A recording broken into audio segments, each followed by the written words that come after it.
E se você perdesse a visão? Como gostaria de ser guiado?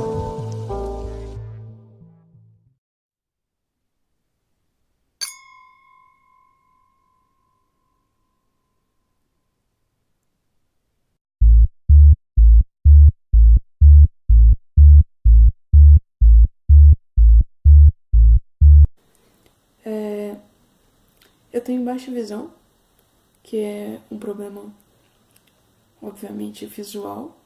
O meu foi causado por causa da minha retinopatia da prematuridade, porque eu sou trigêmea, então eu nasci com 6 meses. E por causa do excesso de oxigênio eu fiquei com a retina comprometida. É como se tivesse uma cicatrização. E as minhas irmãs também têm algumas deficiências motoras. Então a acessibilidade é uma coisa que sempre esteve na minha vida.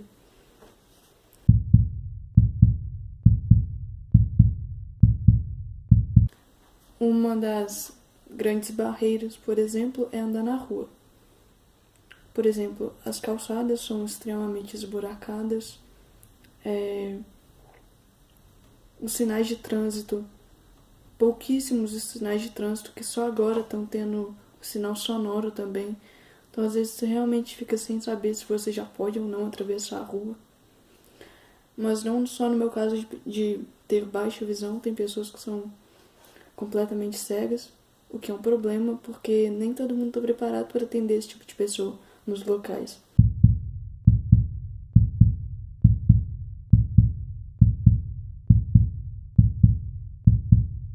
Na rua em si, alguns calçamentos têm o caminho, né?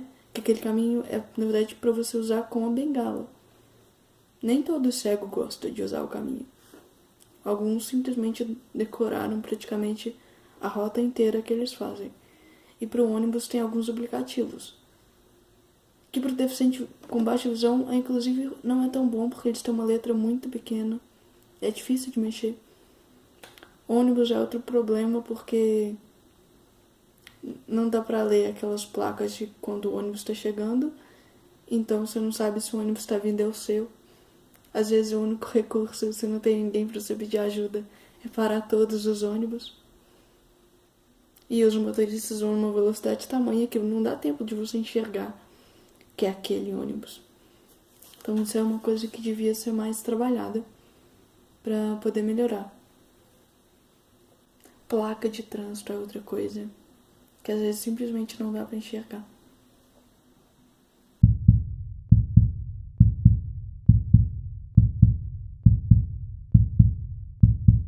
E também nos museus, em algumas exposições em geral, elas deviam ser pensadas desde o início para todos os participantes, não só para os visitantes que se digam normais que vão ir naquele local. Porque se você faz uma coisa boa para todos, é muito mais fácil do que ter que consertar depois. Outra coisa que as pessoas não prestam muita atenção é em sinalização, ou cardápio, ou coisas do tipo. Eu nunca vi um lugar com cardápio em braille, com um panfleto em braille.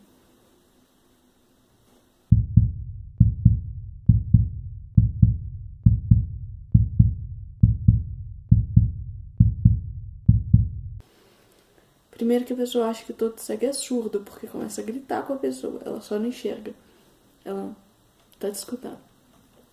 Outra forma é conversar com uma voz infantilizada, o que é muito ruim, a pessoa não é uma criança, e nem se fosse. E também a forma de conduzir a pessoa. Às vezes a pessoa não sabe como conduzir. O que é certo é você perguntar se a pessoa quer primeiro, e depois, se for o caso, você segura, ela segura atrás do seu cotovelo, e aí vocês vão andando.